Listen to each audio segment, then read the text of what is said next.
The healing of Peter's mother-in-law is one of my favorite Bible stories. I don't know what it is exactly. I think maybe it's that the rock on which Christ's church was built, great St. Peter himself, he had a mother-in-law. That connects him to my life. It gets him off that fluffy cloud, where we see him in the cartoons, standing at the Pearly Gates with that look, kind of maître d' look, casting a glance at your bargain basement shoes. Instead, I think this St. Peter would stand at that book of life and give us a nice grandfatherly smile. I see here you had a mother-in-law. And let's see. She died of natural causes. Well done, well done. Enter your heavenly reward, good and faithful servant. But what I really like best about this story is what it can teach us about how we ourselves might find healing in the good news of Jesus Christ. We can learn from it more about what the prophet Isaiah might have meant when he said, "Those that wait for the Lord shall renew their strength." What might that mean for us? As you may remember, Mark's gospel begins with the hellfire and brimstone preaching of John the Baptist, who freely quoted Isaiah. Then after Jesus is baptized by John in the Jordan, he runs off with those other bug-eating disciples of John to live with the wild beasts in the wilderness for 40 days. And then, when John gets himself arrested for his troublemaking, Jesus shows up in Galilee and promptly talks Peter and his brother right off their fishing boat to go gallivanting down the road searching for new recruits.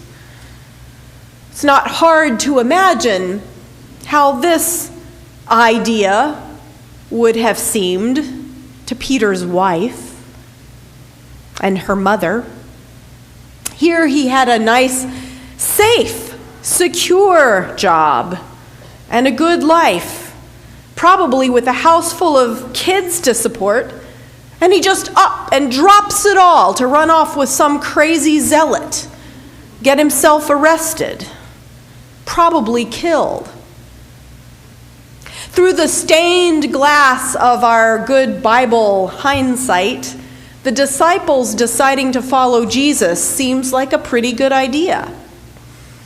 But to Peter's wife and his family, it must have seemed like insanity. Every Roman road back then was lined with crosses, many of them filled with decent family men and their teenage sons, who were routinely crucified for much less than just listening to insurgents who preached against the empire.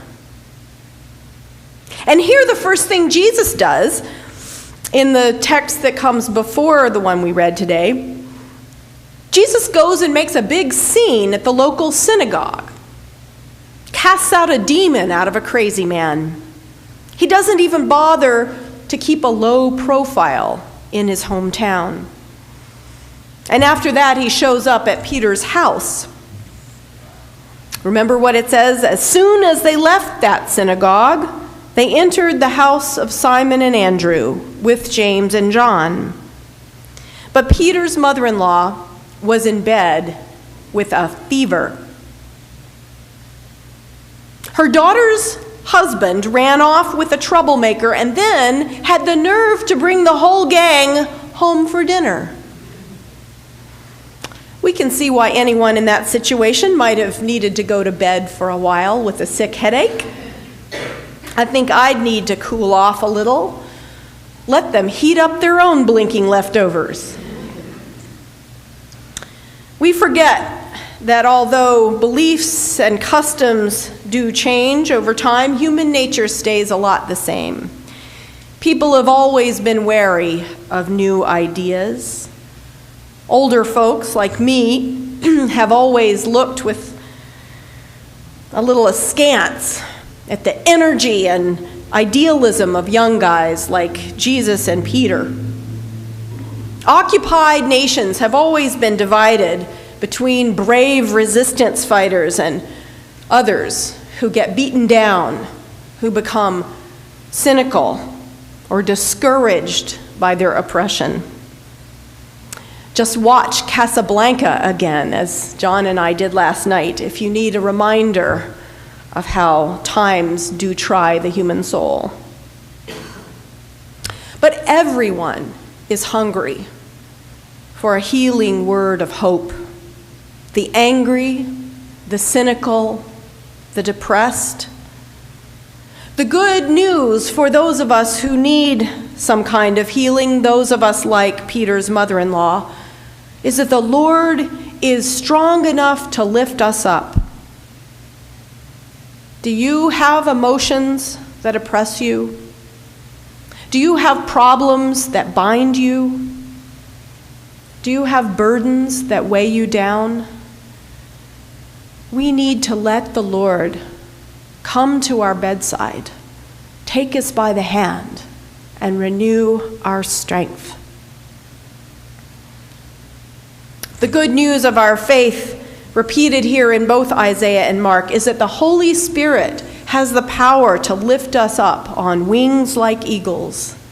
Jesus came to save us, to be the one who sets the captives free, as Isaiah says.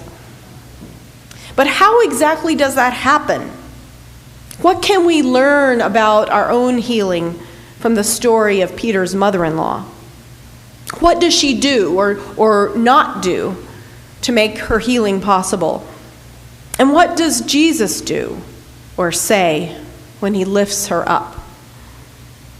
The whole story in the Bible is told in just 2 short verses. Now Simon's mother-in-law was in bed with a fever, and they told him about her at once. He came and took her by the hand and lifted her up. Then the fever left her, and she began to serve them.